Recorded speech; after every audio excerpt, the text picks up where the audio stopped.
শ্রদ্ধাভাজন যারাই আছে সেই যদি কাজটা পারে তাহলে আমরা কেন পারবো না। সমাজের বিভিন্ন পেশার ক্ষেত্রে মানবাধিকার, ন্যায়পরায়ণতা ও কৃতিত্বের মূল্যায়ন করার জন্য television reporters association of Bangladesh TRAB এর উদ্যোগে ট্র্যাব অ্যাওয়ার্ড প্রবর্তন করা হয়েছিল।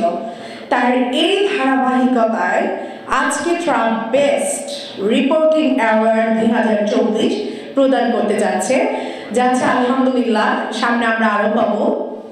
তো এই সভাপতিত্ব আমাদের অনেক সম্মানিত ব্যক্তিত্ব কাদের মনসুর স্যারের জন্য একটি জোরে করতালি দিবেন, এবং সেই সাথে ধন্যবাদ জানাচ্ছি এই প্রোগ্রামটি যারা আয়োজন করেছেন। মূলত এখন দেখা যাচ্ছে যে আমার শ্রদ্ধাভাজন আঙ্কেল আগে বলে গিয়েছেন যে আমরা যদি এখন মিডিয়ার কথা বলি, সর্বপ্রথম মোবাইলটা হাতে নেই। পেপার তো অবশ্যই সকালে দেখি, বা যেভাবে স্কুল কলেজ ইউনিভার্সিটিতে দেখা যায়, বিশেষ করে লাইব্রেরিতে পেপার সর্বপ্রথম চলে যায়, বা প্রত্যেকটা অফিস আদালত হতে শিক্ষা প্রাঙ্গণ হতে সমস্ত গুরুত্বপূর্ণ স্থানে পেপার আগেই চলে যায়। এছাড়াও দেখা যায় যে যাদের পেপার পড়ার ইচ্ছে থাকে তারা কিন্তু রাস্তা থেকেও কিনে দেখা যায় অনেকে সেল করছে। তো পেপার কোনো সেলের জিনিস না, আমার কাছে মনে হয় সম্মানের একটা জিনিস। সো এই সম্মানিত জিনিসগুলো যখন একটা ছোট্ট অ্যামাউন্টের মাধ্যমে সম্মান দিয়ে তারপরে ক্রয় করে নিয়ে আসে, তারপর পড়ে।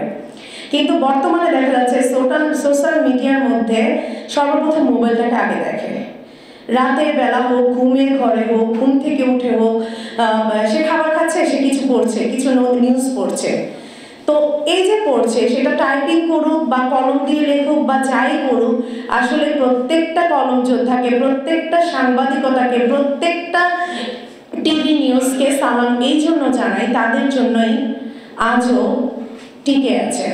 আজাদ নামে একটা নিউজ পেপার ছিল 1952 সালে, আমার মনে হচ্ছে যতটুকু।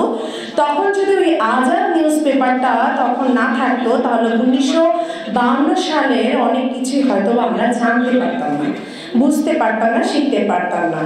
সেই জন্য সব নিউজ পেপারকে ধন্যবাদ। আমাদের প্রধান অতিথি আমাদের আজকে